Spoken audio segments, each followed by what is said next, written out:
ಕತೆ ದೇವರ ಮಗ. ಸಲ್ಲಕ್ಷಣಗಳ ಮೊಗದಲ್ಲಿ ಮಂಗಳಮಯ ಲಲಾಟದ ಮೇಲೆ ನಡುಭಾಗದಲ್ಲಿ ಕೆಂಪು ನಾಮ, ಅದರ ಎರಡು ಬದಿಗೆ ಬಿಳಿ ನಾಮ ಬಳಿದು ಹುಬ್ಬುಗಳ ನಡುವೆ ಭಂಡಾರ ಧರಿಸಿ ಸ್ವಚ್ಛ ಉಡುಪಿನಲ್ಲಿ ಶೋಭಿಸುತ್ತಾ ಶಂಖ, ಗರುಡಗಂಬ, ಜೋಳಿಗೆ, ಜಾಗಟೆಗಳೊಡನೆ ಬಿಸಿಲಾಗುವ ಮುನ್ನ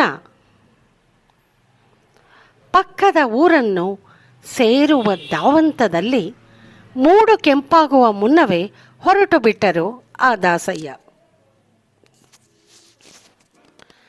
ತಣ್ಣನೆಯ ಗಾಳಿ, ಕೊರೆಯುವ ಚಳಿ, ಆದರೂ ಮನಸ್ಸಿಗೆ ಆಹ್ಲಾದ ತುಂಬುವ ಆ ಬ್ರಾಹ್ಮಿ ಮುಹೂರ್ತ. ಒಂದು ಹರಿದಾರಿ ಮುಗಿಸುವ ಹೊತ್ತಿಗೆ ಸೂರ್ಯೋದಯವಾಗಿತ್ತು. ಪೂರ್ವ ದಿಕ್ಕಿನ ಬಾಂದಳದ ಸಿರಿಸೊಬಗನ್ನು ನೋಡುತ್ತಲೇ ಮುಂದೆ ಸಾಗಿದರು ದಾಸಯ್ಯ. ಅವರ ಬಾಯಿಂದ ಪದವೊಂದು ತಾನೇ ತಾನಾಗಿ ಹೊರಹೊಮ್ಮಿತು. ಮುಂಗೋಳಿ ಕೂಗ್ಯಾವು, ಮೂಡು ಕೆಂಪೇರ್ಯಾವು, ನಾರಾಯಣ ಸ್ವಾಮಿ ರಥವೀರಿ, ನಾರಾಯಣ ಸ್ವಾಮಿ ರಥವೀರಿ ಬರುವಾಗ ನಾವೆತ್ತು ಕೈಯ ಮುಗಿದೆವು.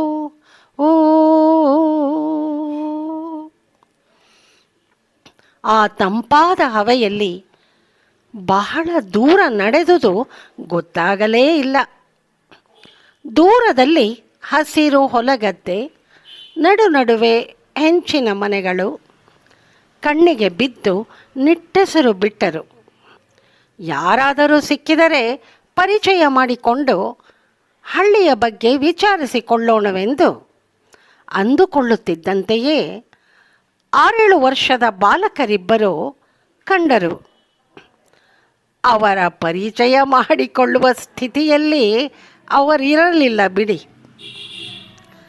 ಕಬ್ಬಿನ ಗದ್ದೆಯ ಕಾಲು ದಾರಿಯ ಪಕ್ಕ ಅಚ್ಚುಕಟ್ಟಾಗಿ ಕುಕ್ಕರಗಾಲು ಹಾಕಿ ಕುಳಿತು ಇಸ್ಸಿ ಮಾಡುತ್ತಿದ್ದರು. ಹಳ್ಳಿಗೆ ಪ್ರವೇಶ ಮಾಡುತ್ತಿದ್ದಂತೆಯೇ ಈ ಘನವಾದ ದೃಶ್ಯ ಕಂಡ ದಾಸಯ್ಯನವರಿಗೆ ಕಸಿವಿಸಿಯಾಯಿತು. ಸ್ವಚ್ಛ ಭಾರತ ಮಿಷನ್ ಯೋಜನೆ ಇಲ್ಲಿಗೆ ಇನ್ನೂ ತಲುಪಿಲ್ಲವೇನೋ ಅಂದುಕೊಂಡರು. ಮುಖ್ಯರಿಯುತ್ತಾ ತಮ್ಮ ಕೆಲಸದಲ್ಲಿ ಮಗ್ನರಾಗಿರುವವರನ್ನು ಮಾತಾಡಿಸುವುದು ಸರಿಯೇ ಎಂದು 2 ಕ್ಷಣ ನಿಂತರು. ಅಷ್ಟಕ್ಕೆ ಒಬ್ಬ ಸ್ವಲ್ಪ ದೊಡ್ಡವನಂತೆ ಕಾಣುತ್ತಿದ್ದವನು ಅವರನ್ನು ದೂರು ನೋಡುತ್ತಾ, ಏನ್ರಿ ನೋಡ್ತಾ ನಿಂತಿದ್ದೀರಾ? ನಾಚಿಕೆ ಗೀಚಿಕೆ ಇಲ್ವಾ? ಹೋಗಿ ಹೋಗಿ ಅತ್ತ ಎಂದು ಗದರಿಸಿದ. ದಾಸಯ್ಯನವರಿಗೆ ಕೋಪ ಬಂದಿತು. ಎಲ್ಲ ಚೋಟುದ್ದ ಹುಡುಗನ ಜೋರೆ, ನಾಚಿಕೆ ಇಲ್ಲದ ಕೆಲಸ ಮಾಡುತ್ತಿರುವವರು ಇವರು. ಎಷ್ಟು ದರ್ಪ! ಇದೇನು ಇಸ್ಸಿಗೆ ಕುಳಿತುಕೊಳ್ಳುವ ಜಾಗವೇ ಎಂದುಕೊಂಡು ಬಾಯಿ ತೆರೆಯಬೇಕೆಂದು ಇದ್ದವರು, ಥು, ನನಗೇನಾಗಿದೆ? ಅವರ ಈ ಪರಿಸ್ಥಿತಿಯಲ್ಲಿ ಅದು ಈ ಮಕ್ಕಳೊಂದಿಗೆ ವಾಗ್ವಾದಕ್ಕೆ ಇಳಿಯಬೇಕೇ? ತಿಳುವಳಿಕೆ ಇಲ್ಲದವು.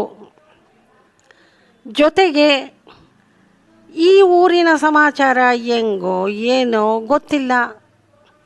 10 ಊರುಗಳನ್ನು ತಿರುಗಿ ಎಂತೆಂಥದೋ ಅನುಭವಗಳಿಗೆ ತಮ್ಮನ್ನು ಒಡ್ಡಿಕೊಂಡಿದ್ದು ಅವುಗಳಿಂದ ಪಾಠಗಳನ್ನು ಕಲಿತಿದ್ದ ದಾಸಯ್ಯನವರು ಜಾಗೃತರಾಗಿ, ಬೇಡ ಈ ಹುಡುಗರೊಂದಿಗೇನು ಎಂದುಕೊಂಡು ಮುಂದೆ ನಡೆದರು.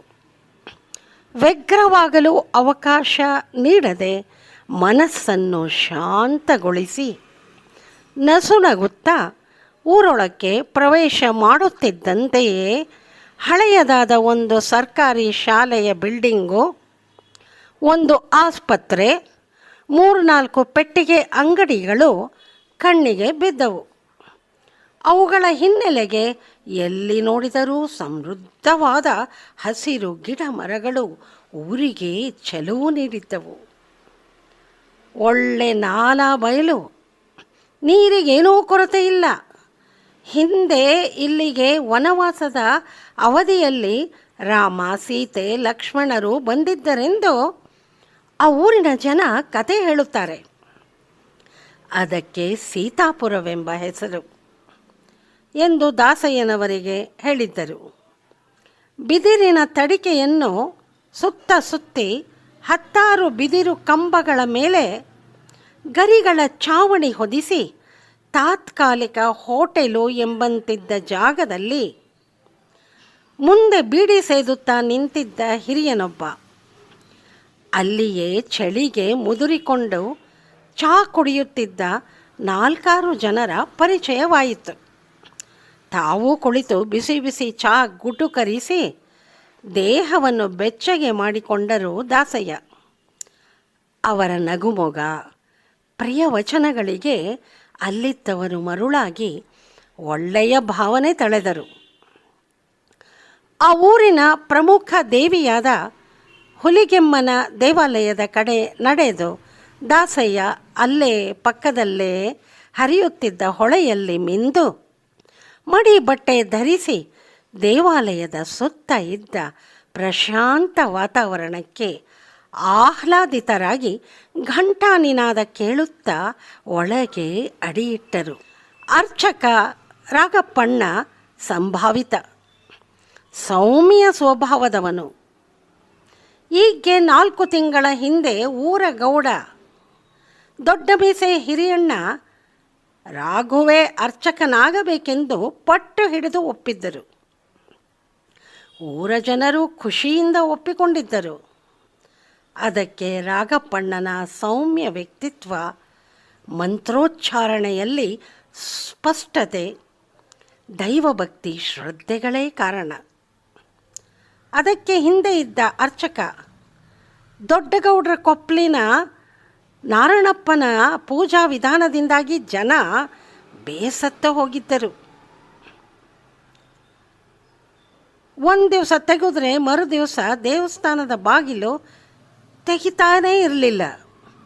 ಭಕ್ತರು ಕೊಡುವ ಬಾಳೆಹಣ್ಣು, ತೆಂಗಿನಕಾಯಿ, ಬೇಳೆ, ಬೆಲ್ಲ, ದೀಪದ ಎಣ್ಣೆ ಎಲ್ಲ ನೇರವಾಗಿ ಅರ್ಚಕರ ಮನೆ ದಾರಿ ಹಿಡಿಯುತ್ತಿದ್ದವು.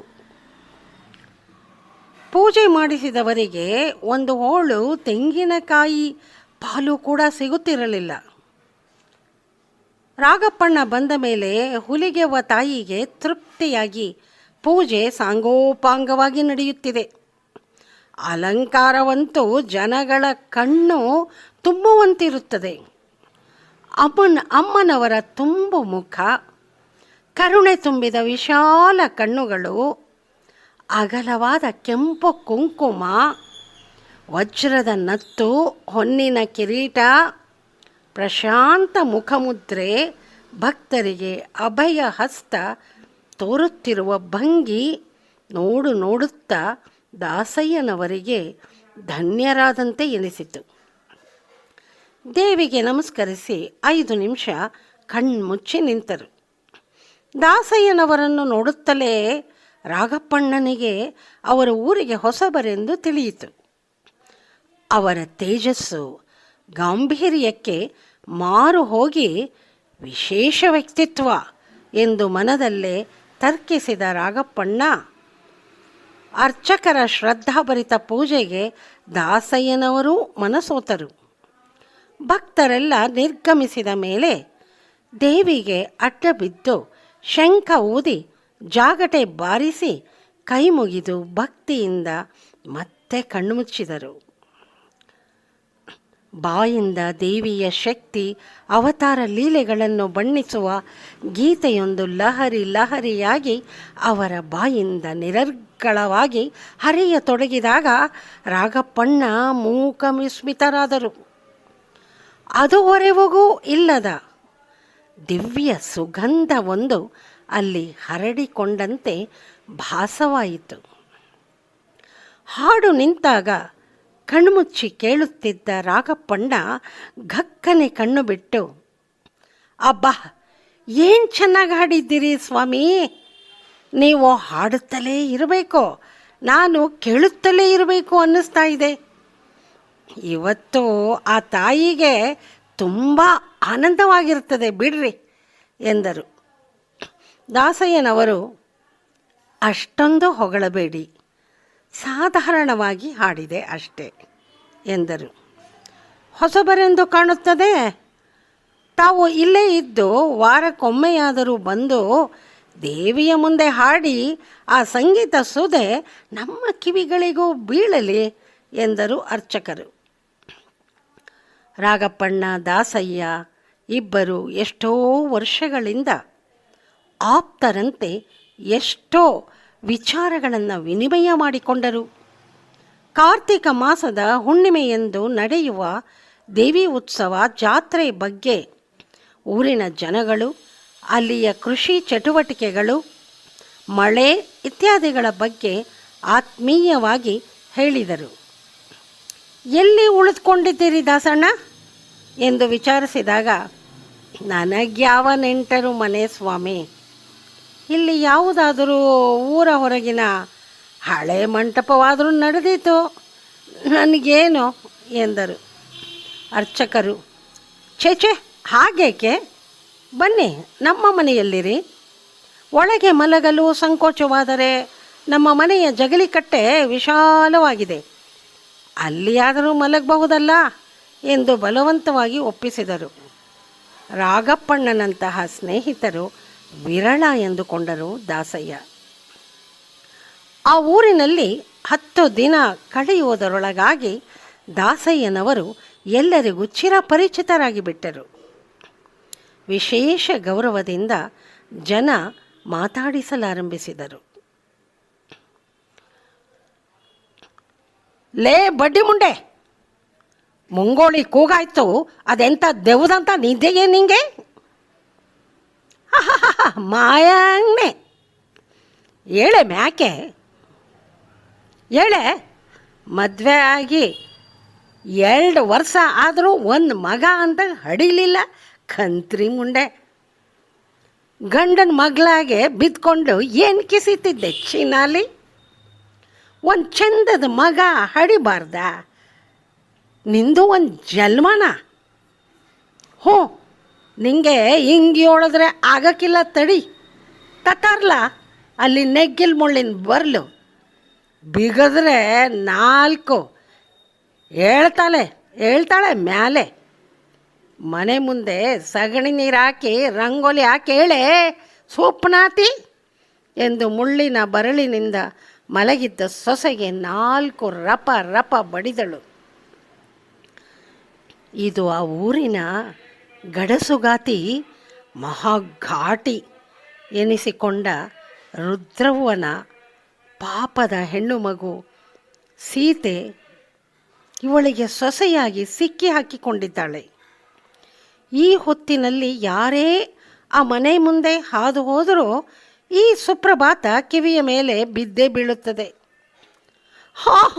ಹೊಡಿಬೇಡಿ ಅತ್ತೆ, ಹೇಳ್ತೀನಿ ಎಂದು ಸೀತೆ ಎದ್ದು ಕುಳಿತಳು. ಅವಳ ತೋಳು, ಕೈ, ಬೆನ್ನಲ್ಲಿ ಗಾಯವಾಗಿ ರಕ್ತ ಹರಿಯುತ್ತಿದೆ. ನಿಮ್ದಮ್ಮಯ್ಯ ಹೊಡಿಬೇಡಿ ಎಂದು ಅಂಗಳದಲ್ಲಿ ಸಗಣಿ ನೀರು ಹಾಕಿ ರಂಗೋಲಿ ಹಾಕಲು ಓಡಿದಳು. ಸೀತಾ ಬಡವರ ಮನೆಯ ಹೆಣ್ಣು. ಲಕ್ಷಣವಾದ ಮೃದು ಮನಸ್ಸಿನ ಆ ಹೆಣ್ಣು ತಂದು ಗೋಳಾಡಿಸುತ್ತಿದ್ದಾಳೆ ತಾಟಕಿಯಂತ ಅತ್ತೆ. ಗಂಡನೋ ಗುಮ್ಮನ ಗುಸುಕ, ಒಂದು ಮಾತಿಲ್ಲ, ಕತೆ ಇಲ್ಲ. ಹೆಂಡತಿ ಅಂದರೆ ಏನೆಂದೇ ಗೊತ್ತಿಲ್ಲ ಅವನಿಗೆ. ಹೇಳಿದ ಹಾಗೆ ಎಲ್ಲ. ಮಾವನೋ ತಲೆ ಕೆಡಿಸಿಕೊಳ್ಳುವವನೇ ಅಲ್ಲ. ತಾಯಿ ಹೇಳಿದ ಹಾಗೆ ಎಲ್ಲ. ಹಾಗಾಗಿ ಆ ಹೆಣ್ಣಿನ ಗೋಳು ಕೇಳುವವರೇ ಇಲ್ಲವಾಗಿತ್ತು. ಆ ಊರಿನಲ್ಲಿ ರುದ್ರವ್ವನಷ್ಟು ಘಾಟಿಗಳು ಅಲ್ಲದೆ ಹೋದರೂ ಸೊಸೆಯರನ್ನು ಗೋಳು ಹುಯ್ಯೋ ಅತ್ತೆಯರು 4-5 ಜನ ಪ್ರಸಿದ್ಧರಾಗಿದ್ದಾರೆ. ಅವರ ಮನೆಯಲ್ಲಿ ಪರಿಸ್ಥಿತಿ ಹಾಗಿದೆ. ಅವರು ಹೇಳಿದ್ದೇ ವೇದವಾಕ್ಯ. ಒಮ್ಮೆ ದಾಸಯ್ಯನವರು ಆ ಮನೆಯ ಮುಂದೆ ಹಾದು ಹೋಗ್ತಾ ಇದ್ದಾಗ ಒಲೆ ಮೇಲಿಟ್ಟ ಹಾಲು ಒಂದಿಷ್ಟು ಉಕ್ಕು ಹೋಯಿತು. ಅದಕ್ಕೆ ಆ ಘಾಟಿ ಅತ್ತೆ ಸೊಸೆಗೆ ಬೈದು ಬಡಿತಾ ಇದ್ಲು. ಏರು ದನಿಯ ಬೈಗುಳಗಳು, ಹೊಡೆತದ ಶಬ್ದ ಕೇಳಿ ದಾಸಯ್ಯನವರು ತಡೆಯಲಾರದೆ ತಡಿಕೆ ದ್ವಾರ ಪಕ್ಕಕ್ಕೆ ಸರಿಸಿ ಒಳಕ್ಕೆ ಪ್ರವೇಶ ಮಾಡಿಯೇ ಬಿಟ್ಟರು. ಅಲ್ಲಿ ನಡೆಯುತ್ತಾ ಇದ್ದ ನರಕ ನೋಡಿ ನಾರಾಯಣ ನಾರಾಯಣ ಅಂತ ಕಣ್ಣು ಮುಚ್ಚಿಕೊಂಡು ಬಿಟ್ಟರು. ಒಂದು ಕ್ಷಣ ನಂತರ, ಯಾಕೆ ಅಮ್ಮ ಅವರೇ, ಆ ಅಮ್ಮಂಗೆ ಯಾಕೆ ಹಂಗೆ ಹೊಡಿತಿದ್ದೀರಾ ಅಂತ ಕೇಳಿದ್ದೆ ತಡ ಅತ್ತೆ, ಯಾವನಪ್ಪ ಅನ್ನುತ್ತಾ ತಿರುಗಿ ನೋಡಿ, ಯಾವನ್ಲೇ ನೀನು, ಯಾವ್ರ ದಾಸಯ್ಯನೋ, ನಿನ್ನ ಶಂಕ ಇಲ್ಲಿ ಊದ್ಬಾ ಅಂತ ಯಾರೋ ನೀನು ಕರೆಸಿದ್ದು?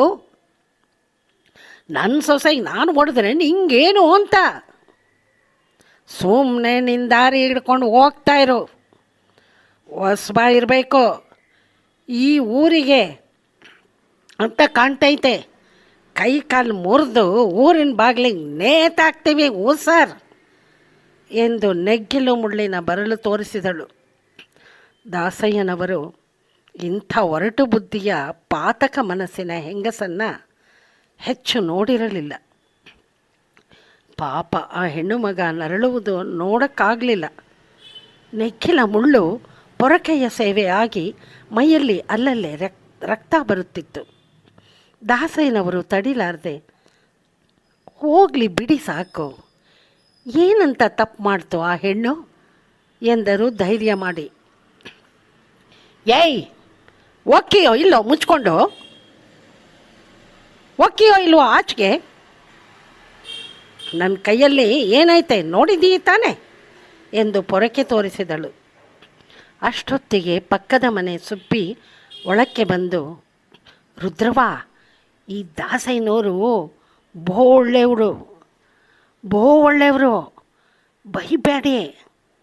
ಇವರು ಮಕ್ಕಳ ಹಣೆಗೆ ಭಂಡಾರ ಇಟ್ಟೇಟ್ಗೆ ಅಳೋ ಮಕ್ಕಳು ಸುಮ್ಮನಾಯ್ತವೆ, ಕಾಯಿಲೆ ಕಸಾಲೆ ಎಲ್ಲ ಹೊಂಟೋಯ್ತದೆ ಎಂದಳು.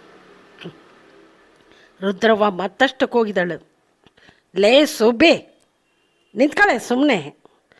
ನಮ್ಮನೇಲಿ ಯಾವ ಮಗನೂ ಇಲ್ಲ. ಮಗ ಹೆರ್ಬೇಕಾದವಳು ಮುಖ ನೋಡಲಿ, ಬರಡು ಮುಂಡೆ. ಹೋಗಯ್ಯ, ಇನ್ನು ಏನು ನಿಂತ್ಕೊಂಡಿದ್ದೀಯಾ ಎಂದು ಅಬ್ಬರಿಸಿದಳು. ಬುದ್ಧಿ ಮಾತಿಗೆ ಬಗ್ಗುವ ಹೆಣ್ಣಲ್ಲ ಇವಳು ಎಂದುಕೊಂಡು, ಆಯಿತು ಬರ್ತೀನಿ ತಾಯಿ ಎಂದು ಕೈ ಮುಗಿದು ಆಚೆ ಬಂದು ಬಿಟ್ಟರು ದಾಸಯ್ಯ. ಅವನ ಕಿವಿಯ ಮೇಲೆ ಅಪ್ಪಳಿಸಿದವು ಒಳಗಿನಿಂದ ಬಂದ ಮಾತುಗಳು. ಬರ್ತೀನಿ ಅಂತೀಯ, ಬಂದ್ಗಿಂದೀಯ ಸರ್. ಅಲ್ಲಿಂದ ಆಚೆಗೆ ಬಂದ ನಂತರ ದಾರಿಯಲ್ಲಿ ನಡೆಯುತ್ತಿದ್ದರೂ ದಾಸಯ್ಯನವರ ಮನಸ್ಸು ದುಃಖದಲ್ಲಿ ಮುಳುಗಿತ್ತು. ಆ ಹೆಣ್ಣು ನನ್ನ ಕಡೆ ನೋಡಿ ಕೈ ಮುಗಿದು ಕಣ್ಣಲ್ಲಿಯೇ ನನ್ನನ್ನು ಕಾಪಾಡಿ ಎಂದು ಕೇಳಿಕೊಂಡಂತೆ ಅನಿಸುತ್ತಿತ್ತು. ಇದಕ್ಕೇನು ಪರಿಹಾರ ಎಂದು ಚಿಂತಿಸುತ್ತಾ ನಡೆದವರಿಗೆ ಎದುರಿನಿಂದ ಬಂದ ಅನೇಕ ಪರಿಚಿತರು ನಮಸ್ಕಾರ ಮಾಡಿದರೂ ಆ ಕಡೆ ಗಮನವೇ ಇರಲಿಲ್ಲ. ಏನೋ ಯೋಚನೆ ಮಾಡ್ತಾ ಹೋಗ್ತಾವ್ರೆ ದಾಸಯ್ಯನವರು ಅಂದ್ಕೊಂಡು ಹೊರಟು ಹೋದರು. ರಾಘು ಹೇಳಿದ್ದು ಈ ತಾಟಕ್ಕೆ ರುದ್ರವ್ವನ ಬಗ್ಗೆಯೇ ಇರಬೇಕು. ಸೀತಾಪುರದಲ್ಲಿ ಸೀತೆ ರಾವಣನನ್ನು ಮೀರಿಸಿದ ರಾಕ್ಷಸಿಯ ಕೈಗೆ ಸಿಕ್ಕಿ ಹಾಕಿಕೊಂಡಿದ್ದಾಳೆ ಎನಿಸಿತು. ಈ ಸಲ ದೇವಸ್ಥಾನಕ್ಕೆ ಹೋದಾಗ ರಾಘಪ್ಪಣ್ಣನ ದೇವಸ್ಥಾನದ ಕಾರ್ಯ ಮುಗಿಯುವವರೆಗೆ ಕಾದಿದ್ದು ದೇವಾಲಯದ ಹೊರಗೆ ಹೊಳೆಯ ಪಕ್ಕದಲ್ಲಿ ಕುಳಿತು ಈ ವಿಷಯವಾಗಿ ಬಹು ಹೊತ್ತು ವಿಚಾರ ಮಾಡುತ್ತಾ ಕುಳಿತಿದ್ದರು. ರಾಗಪ್ಪ, ನಾನು ಹೇಳಿ ಕೇಳಿ ದಾಸಯ್ಯ, ಒಂದು ಕಡೆ ಇರೋ ಹಾಗಿಲ್ಲ. ಆದರೂ ಆ ಹೆಣ್ಣಿನ ಮುಖ ನೆನೆಸ್ಕೊಂಡ್ರೆ ಸಂಕಟ ಆಗ್ತದೆ ಎಂದು ಹೇಳಿದರು. ಕತ್ತಲು ಕವಿಯುವ ವೇಳೆಗೆ ರಾಗಪ್ಪಣ್ಣ, ದಾಸಣ್ಣ ನಡೀರಿ ಮನೆಗೆ ಹೋಗೋಣ, ಏನಾರ ಉಪಾಯ ಮಾಡೋಣ, ತಡೀರಿ ಎಂದು ಎಬ್ಬಿಸಿಕೊಂಡು ಹೊರಟರು. ರುದ್ರವ್ವ ಎಷ್ಟೇ ರಕ್ಕಸಿಯಾದರೂ ಹುಲಿಗೆವ್ವನ ಪರಮಭಕ್ತೆ. ತಪ್ಪದೆ ವಾರಕ್ಕೆ ಒಮ್ಮೆ ಪಕ್ಕದ ಮನೆ ಸುಬ್ಬಿ ಹಿಂದ್ಗಡೆ ಕಟ್ಟೆಮನೆ ಈರವ್ವನ ಜೊತೆಯಲ್ಲಿ ಬಂದು ತಪ್ಪದೆ ಪೂಜೆ ಮಾಡಿಸಿ ಭಯಭಕ್ತಿಯಿಂದ ಕೈ ಮುಗಿದು ಅಡ್ಡ ಬಿದ್ದು ಪ್ರದಕ್ಷಿಣೆ ಹಾಕುವ ಸುದ್ದಿಯನ್ನು ಅರ್ಚಕರು ದಾಸಯ್ಯನವರಿಗೆ ಹೇಳಿದರು. ಇದಾದ 2 ದಿನಕ್ಕೆ ಸರ್ಕಾರದಿಂದ ನಿಯೋಗವೊಂದು ಬಂದು ಗೌಡರನ್ನು ಭೇಟಿ ಮಾಡಿತು. ಸಮಾಜ ಸೇವಾ ಕಾರ್ಯಕರ್ತರು ಜನಗಳಿಗೆ ಶೌಚಾಲಯದ ಸ್ವಚ್ಛತೆಯ ಮಹತ್ವದ ಬಗ್ಗೆ ತಿಳಿಯ ಹೇಳಿ ಸರ್ಕಾರವೂ ಸಹಾಯ ಮಾಡುತ್ತದೆ, ಎಲ್ಲರೂ ಅವರವರ ಮನೆಯ ಪಕ್ಕದಲ್ಲೋ ಹಿಂದುಗಡೆಯೋ ಶೌಚಾಲಯ ನಿರ್ಮಾಣಕ್ಕೆ ಕೈ ಜೋಡಿಸಬೇಕು ಎಂದು ಎಚ್ಚರಿಸಿ ಹೊರಟು ಹೋದರು. ಮರುದಿನದಿಂದಲೇ ಸ್ವಚ್ಛ ಭಾರತ್ ಮಿಷನ್ ಯೋಜನೆ ಕಾರ್ಯಾರಂಭ ಮಾಡಿತು. ಇವೆಲ್ಲ ಪ್ರಕ್ರಿಯೆಗಳು ಮುಗಿಯುವ ಹೊತ್ತಿಗೆ 2-3 ತಿಂಗಳುಗಳೇ ಕಳೆದು ಹೋದವು. ಈಗ ಕೆರೆಯ ಬಳಿ, ಕಬ್ಬಿನ ಗದ್ದೆಯ ಬಳಿ, ಹೊಲದ ಬಳಿ ಯಾರೂ ಇಸಿ ಮಾಡಲು ಕುಳಿತುಕೊಳ್ಳದಿದ್ದುದು ನೋಡಿ ಅರ್ಥಪೂರ್ಣವಾಗಿ ತೃಪ್ತಿಯ ನಗೆ ನಕ್ಕರು ದಾಸಯ್ಯ.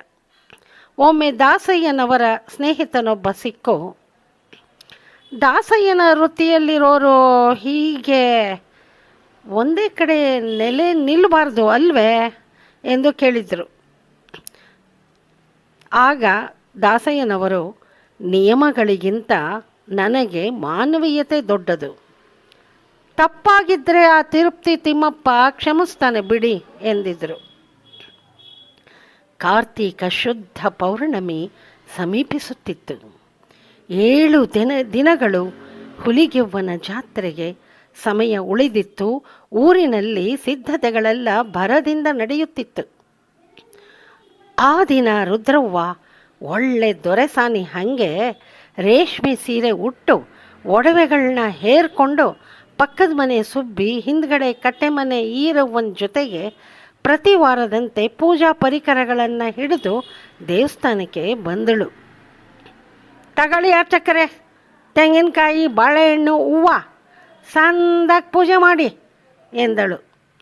ಗರ್ಭಗುಡಿಯ ಒಳಗೆ ಹೋಗಿ ಪೂಜೆಗೆ ಸಿದ್ಧತೆ ಮಾಡಿಕೊಂಡು ಅರ್ಚಕರು ಮಂತ್ರ ಹೇಳುತ್ತಾ ಹುಲಿಗೆವ್ವನಿಗೆ ಕರ್ಪೂರದಾರತಿ ಬೆಳಗಿ ಮಂತ್ರಗಳನ್ನು ಹೇಳುತ್ತಾ ಬೆಳಗಲು ಆರಂಭಿಸಿದರು.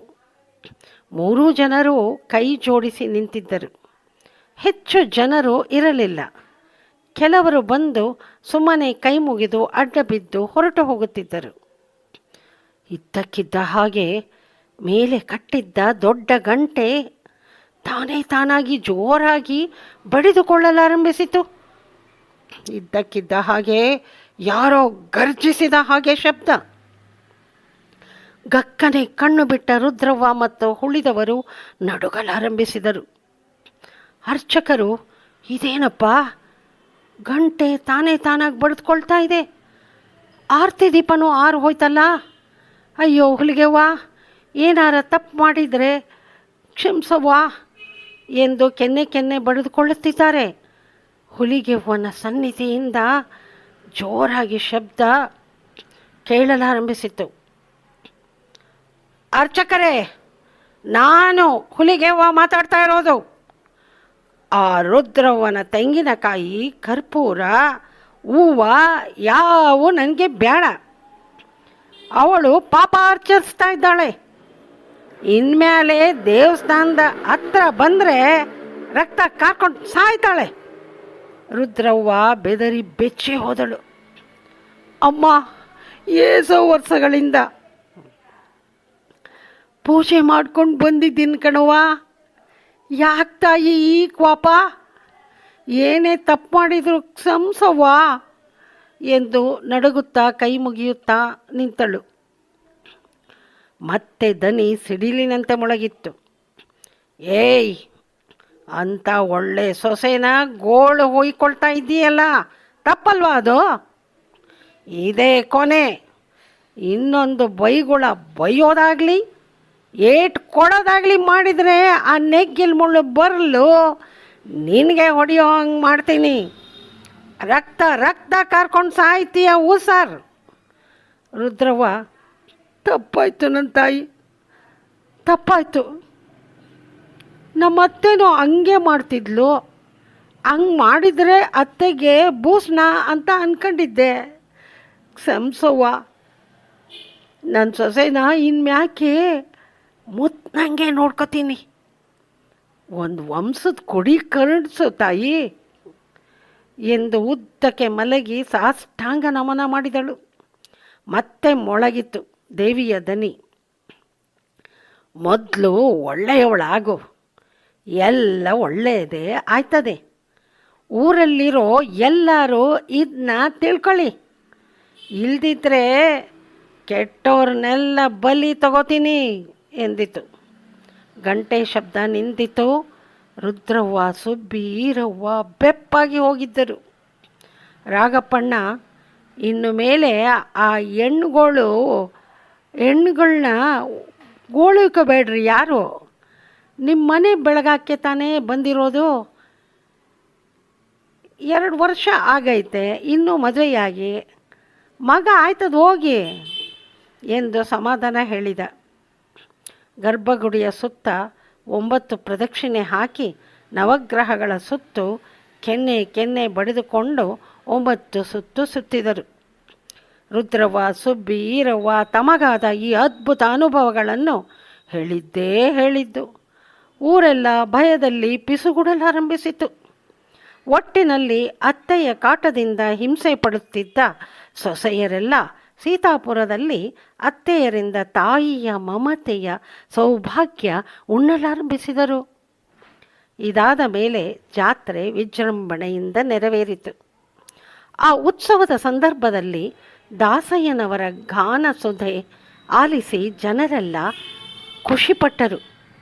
ನಂತರ ಒಂದು ದಿನ ದಾಸಯ್ಯನವರು ರಾಗಪ್ಪಣ್ಣನನ್ನು ಹುಡುಕಿಕೊಂಡು ಬಂದರು. ತಮ್ಮ ಪೂಜಾ ಕೈಂಕರ್ಯ ಮುಗಿಸಿ ದಾಸಯ್ಯನವರಿಗೆ ತೀರ್ಥ ಪ್ರಸಾದಗಳನ್ನು ಕೊಟ್ಟು ಇಬ್ಬರೂ ಅವರಿಗೆ ಇಷ್ಟವಾದ ಜಾಗ ಹೊಳೆಯ ಬದಿಯಲ್ಲಿದ್ದ ಬಂಡೆಯ ಮೇಲೆ ಕುಳಿತರು. ತಣ್ಣಗೆ ತಂಗಾಳಿ ಬೀಸುತ್ತಿತ್ತು. ದೈವದ ಸನ್ನಿಧಿಯಲ್ಲಿ ದಿವ್ಯಾನುಭೂತಿಗೆ ಒಳಗಾದವರಂತೆ, ಮಂತ್ರಮುಗ್ಧರಂತೆ ಸ್ವಲ್ಪ ಹೊತ್ತು ಇಬ್ಬರು ಮಾತಾಡದೇ ಕುಳಿತುಕೊಂಡರು. ಅನಂತರ ರಾಗಪ್ಪಣ್ಣನ ಹೆಗಲ ಮೇಲೆ ಕೈ ಹಾಕಿ, ರಾಘು, ದಾಸಯ್ಯ ಒಂದೇ ಕಡೆ ನಿಲ್ಲುವ ಹಾಗಿಲ್ಲ. ನಾನಿಲ್ಲಿಗೆ ಬಂದು ತುಂಬ ದಿನಗಳಾಯಿತು. ಇನ್ನು ಸಾಕು, ಮುಂದಿನವ್ರಿಗೆ ಪ್ರಯಾಣ ಮಾಡ್ತೀನಿ ರಾಗಣ್ಣ. ರಾಗಪ್ಪಣ್ಣನ ಕಣ್ಣುಗಳು ಹನಿಗುಡಿದವು. ದಾಸಣ್ಣ, ನೊಂದವರು ನಿಮ್ಮ ಸೇವೆಗಾಗಿ ಎಲ್ಲೆಲ್ಲಿ ಕಾಯ್ಕೊಂಡವರೋ ಏನೋ.